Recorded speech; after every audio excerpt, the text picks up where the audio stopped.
KKHT wants you to meet three of the classiest guys in real estate. I am Chris Kelso, the maestro of mortgage. I am Rob Cook, the godfather of real estate. And I'm Joe Orsack, the king of credit swing. And together, we're the Real Estate Rat Pack. Much like us, real estate right now is smoking hot. So whether it's buying, selling, or owning, you need to check out the Real Estate Rat Pack. They're here to take your calls and answer your questions live. Call now 1-800-808-5548. And now, the Real Estate Rat Pack! Good morning. You know, I'm sitting there thinking, Joe, just Joe Ibe, and we have our beautiful guest host, Natasha Livingston, with OneGuard on. Chris, today, you're fired. Yeah, she is so much.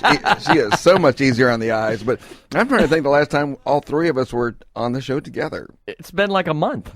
Wow, that's amazing. That's amazing. Anyway, yes. Before we get started, since it is our show, and Joe and I have a mutual friend whose birthday is today, so for Teresa Brown, it's happy birthday. Teresa Brown, happy birthday, there girl. You go. So, happy birthday, Teresa. 29 years old. For the...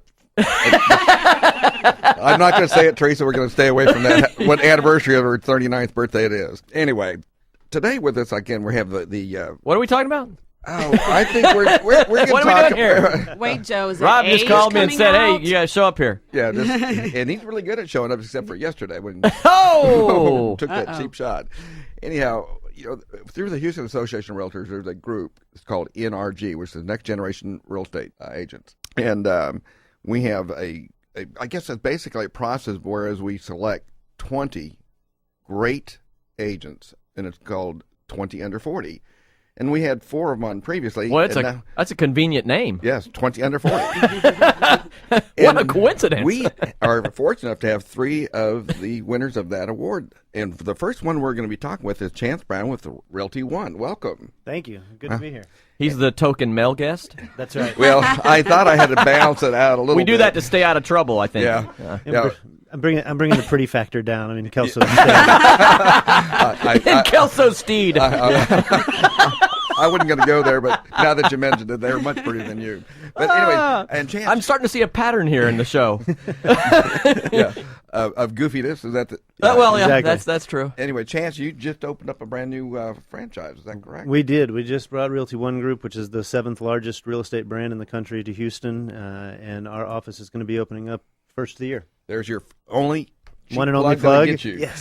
So anyway, but what we want to talk about today, because there's a disconnect. We talked about this previously. There's a disconnect. The average realtor is now 57 years old, and the average new home buyer or first-time buyer is like 28 to 34. And so what we're seeing is, I'm disconnected a lot from that youthful buyer. So we want to talk about the trends, what you're seeing out there. What are they buying? What do they want? I'm a boomer, and our age, we were the accumulators. And I think the new generation seems to be a little smarter than we were. So let's talk about when they're out looking for homes, what are they looking for? I think the biggest driving factor that we're seeing in the market today is not necessarily feature driven, but it's really about time and lifestyle. It's not we're going to live out in the suburbs and drive an hour and a half to work every day just because that's the thing to do. It's what is around where we're going to live that is easily accessible, in a lot of cases in walking distance or riding a bike. And I think you're starting to see, from a municipality standpoint and from a developer standpoint, communities build up around that concept.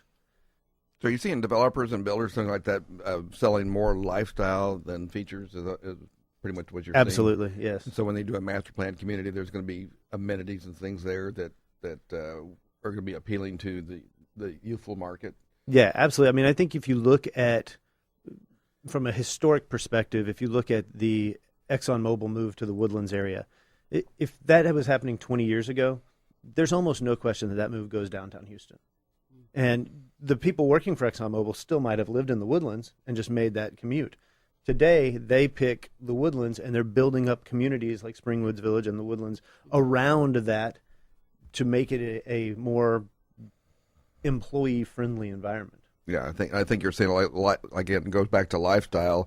And if anyone has ever made that commute from the Woodlands to downtown in the morning, probably understands Exactly. that's not much of a lifestyle. No, No. that's not a lifestyle at all. I mean, I think really gone with this generation, the millennial generation, gone are the 2.5 hour a day commutes. So are you seeing that the younger consumer is wanting? Are they going for, like I'm going to spend all my money. I want to make sure I get the biggest and best house, or are they being a little more budget conscious? They are being a little bit more budget conscious. Interest rates tend to play a big role in their decision making because they're almost more focused on the monthly payment than our folks were. It's not how much it costs; it's how much it costs me each month. Exactly. If you buy $1 million house for $1,000 a month, you probably would. Right. Is that exactly right?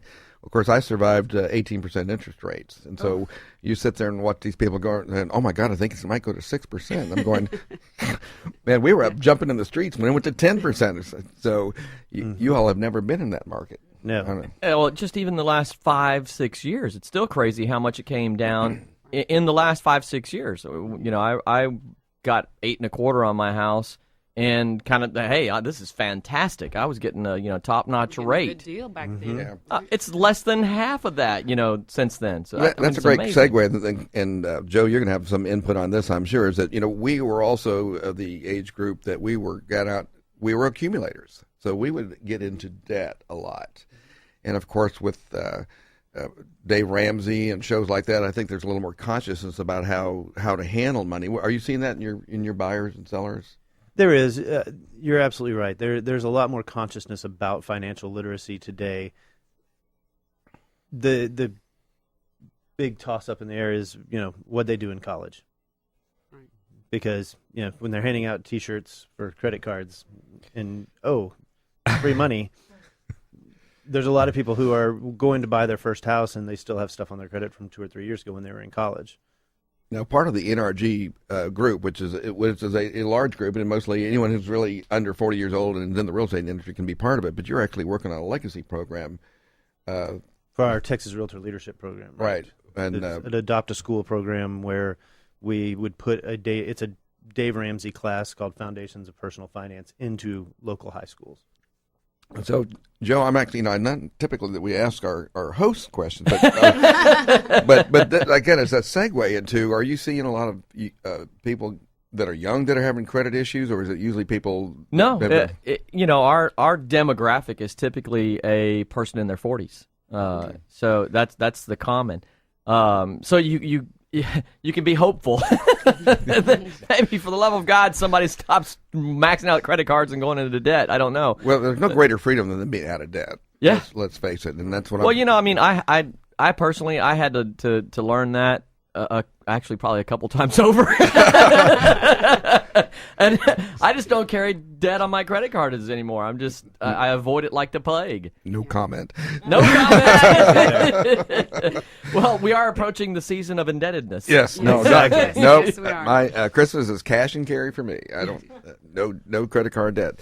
So in dealing with your youthful buyers and stuff like that, when they're buying, I know they're looking for certain features. Are they looking for 2 stories, 1 stories? Talk about that a little bit. The 1 story versus 2 stories really up in the air, and it really depends on where they're living. If they're going to be living inside the loop in the Houston market, If you're living on the 4th level. right, exactly. You're going to be looking at one of those higher density type of projects where you're going to have a 3 to 4 story townhome. Out in the suburbs, though, it's really personal preference on the 1 story, 2 story. But what you see a gravitation to is communal space versus formal space. Right. I think that one of the biggest opportunities in the home building world is to start tailoring houses more towards the millennial generation. And get rid of formal dining rooms, or at least have an option. How to get lofts rid of became formal popular, dining because this is like one big open space Exactly. out there. Yeah. Exactly, and you can do what you want with it. Exactly. And that's what we see is, the open floor plan was great. Granite countertops are great. It's how can we have people over to hang out in a non-formal setting, just to have buddies over, outdoors, having a nice patio, things like that. With outdoor kitchen is great, but it's not a must-have. But just having a place to hang out. fun stuff. Yeah, exactly. Okay. So they just want essentially that if it's a dining room, it can also be a pool table room. Exactly. It's whatever their recreation is. Mine is my kids' playroom. And there you go. Turn that pool table into an eating table. That's right. Thanksgiving. Right. Yeah. Yeah, because at our house, the dining room is getting its semi-annual cleaning, so that we can use it for the Thanksgiving dinner. When Well, you our also have parents a come in. garage. You're Is- blowing that- all the dust off. Yes. Joe's in there Yeah. with his You blower. have a garage that's a dojo, though, Yeah, too. the I mean, garage is actually a dojo now, so- You're repurposing everything. No one will ever know on Thanksgiving. Don't worry. You know, That's right. We have done a show in the past about energy, and we've seen a lot of builders who are pushing energy. Is that something that you find that your buyers are going like, you know what, I don't want to pay a lot for electricity, and it's a big factor in when I make my decision. Absolutely. I mean, like I said, it's what am I spending each month on this total living space, and with the money left over, what am I going to be able to do that's close by and fun and Party. Exactly. Exactly. And so, obviously your utility bills are going to play a part of that. The other part of it is, especially on the home builder side, when they're plugging, is low maintenance. This is not I want to wake up every Saturday morning and go spend 3 hours mowing the yard and doing that. That's not that generation. After 20 years, I Those realize days there's are other people out gone. there Yeah. will do it for me. Yeah. Exactly. Those days are gone, Rob. And so low maintenance. Tell me what that looks like for you.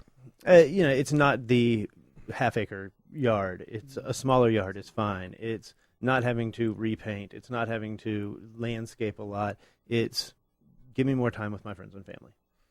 I have a question, Chance. So that's interesting that you mentioned that. It kind of leads to the dynamic that they don't want to drive into the city and make this Right. hour-and-a-half commute, and so they would like to stay where they are so they can come home from work, walk to work, or I guess maybe ride a bike or what have you, and then get home and spend that extra time either partying, having fun, or quality time. Right. Or Spend time whatever. with the family. And So is that what they're actually looking for? It's interesting because I was licensed in '97 as an agent, and that wasn't too long ago. But And you're still under 40. of course, yes. Only shy by maybe 1 year. But a lot of the buyers back then, it was to get away from the city and building up the suburbs. And they wanted to get out of the mix of everything to build families. So are they not wanting to build families? Or are they just wanting to hang out? well, I think if you look at the statistics, and I don't know the exact numbers, but if you look at the statistics, they are having children later in life than our parents did, for sure. So there is let's enjoy some life Some quality together time. prior to starting a family, but it all plays in together. I mean, even younger people with families want to be close to the recreational things that they're going to do with their kids, whether it's a park or shopping, restaurants. And I think you're seeing that. And if you look at kind of how the settlement of Houston in particular is becoming nodal, where you've got Cinco Ranch that's kind of grown up around the energy corridor. Right. You've got the Woodlands with the same in the petroleum industry, and I think you're going to start seeing a lot more of that, especially now with Grand Parkway opening. It's going to open up a whole new avenue of development. Chance, we are already up against the break, and I want to make sure folks know how to get a hold of you. Yes, we're giving the break My sign. hands In there, Chance. That wasn't a physical threat or anything. No. So how do folks get a hold of you? They can get a hold of me. My phone number is 281-380-7631 or cb@roglonestar.com. Awesome. Well, we are literally up against a break. Copying me, Yeah, Joe. our producer's giving us that evil eye. We better go. Yes. So we have to make sure our sponsors get the time on the air as well. So anyway, some commercials. We'll be right back. You give us a call at 800-808-5548. We'll be right back after this break.